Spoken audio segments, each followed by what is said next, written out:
Vamos lá falar agora de BRICS e a participação remota do presidente Lula na cúpula dos países que compõem esse bloco. Ari? Lula pede o fim das guerras na Ucrânia e Oriente Médio e defende a taxação dos super ricos no planeta. Foi durante discurso por videoconferência na cúpula dos BRICS. Socorro. Amadeu, hoje é o segundo dia da cúpula dos BRICS, que acontece em Kazan, na Rússia. Só um parênteses, cidade que o Brasil foi eliminado da Copa de 2018. Eu estava lá, em Kazan, foi eliminado pela Bélgica. Então, hoje é o segundo dia da cúpula do BRICS. E o anfitrião da cúpula é o presidente russo, o presidente Vladimir Putin, que reúne aí mais de 20 líderes. E com isso, o Putin quer provar que não está isolado, apesar das sanções, apesar de ser considerado um criminoso de guerra pelo Ocidente e ter até mandato de prisão. O presidente Putin discursou hoje, diante dos líderes, nesse segundo dia. Ele disse que está em formação uma ordem mundial multipolar, que é um processo irreversível e que essa é a essência do BRICS num contexto global. Essa é a grande essência do BRICS. O presidente Putin teve que ouvir apelo dos colegas, apelo dos outros líderes mundiais para a paz, apelo para a paz no Oriente Médio e apelo também para a paz na Ucrânia, para a guerra que ele, Putin, começou. E entre os apelos teve do presidente brasileiro, Luiz Inácio Lula da Silva, que participou por videoconferência, e a gente confere agora um trecho.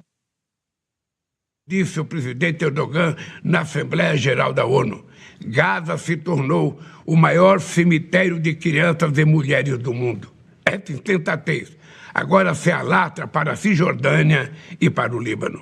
Evitar uma escalada e iniciar negociações de paz também é crucial no conflito entre Ucrânia e Rússia. No momento em que enfrentamos duas guerras com potencial de se tornarem globais, é fundamental resgatar nossa capacidade de trabalhar juntos em prol de objetivos comuns. O presidente Putin também teve aí um leve puxão de orelha também do presidente chinês Xi Jinping, que disse que pediu um cessar-fogo em Gaza e disse que China e Brasil, junto com outros países do sul global, já lançaram um grupo de amigos pela paz na crise da Ucrânia, para reunir mais vozes comprometidas com a paz. Também ontem, durante uma reunião entre os dois líderes, o primeiro-ministro da Índia, Narendra Modi, também pediu uma solução urgente e uma solução pacífica para a guerra na Ucrânia. E hoje quem apareceu na cúpula foi o secretário-geral da ONU, que há controvérsias com essa visita do secretário-geral à ONU, visitar a Rússia, visitar o Putin, por razões que a gente sabe, mas o Antônio Guterres participou da cúpula e está hoje em Kazan, na Rússia, Amadeu. O Maduro também, né? Nicolás Maduro também. Aliás, o professor... Presidente do Irã. Muita gente boa indo para lá. Agora, o professor Vila, o Lula fritou o Maduro à distância, não é? Porque o Maduro foi lá para tentar sensibilizar, para entrar nos BRICS, só que enquanto ele viajava, o Lula estava discursando e aí nem o Putin defendeu a entrada do Maduro no BRICS. Para o Brasil seria e é inaceitável a entrada da Venezuela depois que nós assistimos no processo eleitoral, com todas as aspas do mundo, que até hoje as atas não apareceram. Então, seria um absurdo. Agora, é um problema, o Brasil está num beco sem saída, porque o BRICS, quando foi criado, era uma organização que você estava lá, estava presente o Brasil, a Rússia, a Índia e a China. Aí depois entrou a África do Sul. Então, havia uma certa unidade. Porém, agora, recentemente, houve uma entrada de uma série de países, como a Etiópia, por exemplo, entre outros o Irã, que não tinha nada a ver com aquele objetivo inicial. E agora, nessa reunião, a solicitação de uma série de outros países, inclusive Cuba, o que Cuba vai fazer no BRICS? Eu, sinceramente, não entendo, né? E o Brasil o bloco acaba assumindo um ar que não interessa à diplomacia brasileira, de ser anti-Ocidente. E o Brasil não embarca nessa, porque nós temos relações econômicas, históricas, culturais fundamentais com o Ocidente. somos um grande parceiro do Oriente, como, por exemplo, com a China, né? É sabido de todos. Então, a diplomacia brasileira vai estar caminhando num terreno minado, não sei, com muito cuidado, porque nos interessa, claro, a forte relação que temos com a China, evidentemente, estabelecer boas relações com a Índia. E uma última questão, as vestimentas dos chefes de Estado. Eu fico olhando, houve um processo, claro, no mundo inteiro, de ocidentalização das vestimentas, excetuando nessa reunião, e aí ele é ultranacionalista, o Modi, primeiro-ministro da Índia, e creio que era o representante da Arábia Saudita. Os outros estavam ao estilo ocidental. Narendra Modi estava utilizando uma vestimenta típica da Índia, não é, doutor Farol? É verdade. Agora o professor foi direto ao ponto, né? Que o Putin quer transformar. Bota a imagem aí do Narendra. Narendra Modi. O Ari é fã dele também. Olha aí. Não, um democrático. Ele no aeroporto, desembarcando lá na Rússia, Nájila. A gente mostrou aí. Mas vai falando, Ari, vai falando. Olha, o professor foi direto ao ponto. O Putin olha aí, ó.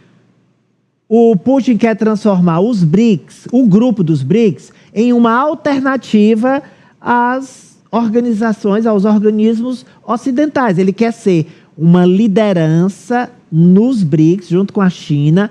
E aí, por isso, professor, que ele quer transformar esse grupo em 20, depois em 30, depois em 40, porque ele quer ser essa alternativa aos organismos ocidentais. E eu acho que por isso também, Socorro, que o André Guterres foi à cúpula dos BRICS.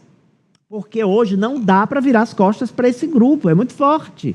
Olha só, você tem ali o Império do Meio, que é a China, você tem a Rússia, a Índia, o Brasil, a África do Sul. Então, o Putin vai conseguir, porque ele não quer ser só mais um membro. É óbvio que ele, embora não diga isso, ele quer ser o líder do grupo. Mas eu acho que para o Brasil é muito perigoso. Mas não vai ser não, porque aí a liderança aí é pelo tamanho. A China não vai se deixar conduzir pela Rússia, muito menos a Índia, né? Minha avaliação. Mas agora, ô Franci, o presidente Lula, depois do acidente e tudo, a gente viu aí ele discursando, tá bem, não tá, ou não? Tá bem, Amadeus, saudável e defendendo um ponto que seria a solução para uma série de problemas no nosso país e no mundo, que é a taxação dos super ricos. O Lula, que é um porta-voz, uma autoridade que luta pela erradicação da fome no mundo, e essa taxação dos super ricos auxiliaria e muito o Brasil, inclusive nas pendências fiscais que o país tem, porque eu me recordo que, inclusive, há cerca de um mês, a Rede de Justiça Fiscal, que é um organismo ali com economistas, advogados da Grã-Bretanha, divulgou um estudo em que a estimativa é de uma arrecadação por ano de 270 bilhões de reais no Brasil, se essa taxação for imposta ali entre 1,7% a 3,5% das fortunas dos super ricos, dos bilionários. Então, é um caminho para essa justiça fiscal, Amadeu, que tanto se fala e tanto se persegue. Amarra para nós, Apoliana. Pontos. Primeiro, a fala do presidente com relação a Israel, né, que foi nesse pronunciamento que ele fez também, ele fez críticas ao que ele chamou de insensatez de Israel, e com relação à presidente do BRICS, que é a ex-presidente brasileira Dilma Rousseff, que no seu discurso falou mais uma vez, assim como ela tinha feito ano passado, na reunião, fazendo críticas ao uso do dólar pelos Estados Unidos, pelo Banco Central dos Estados Unidos, como uma forma de manter o sul global refém. Então, mais uma vez, esse assunto volta à tona. Algumas nações têm externado, o próprio presidente Lula já algumas vezes falou sobre isso, mas Dilma reforçando aí essa posição.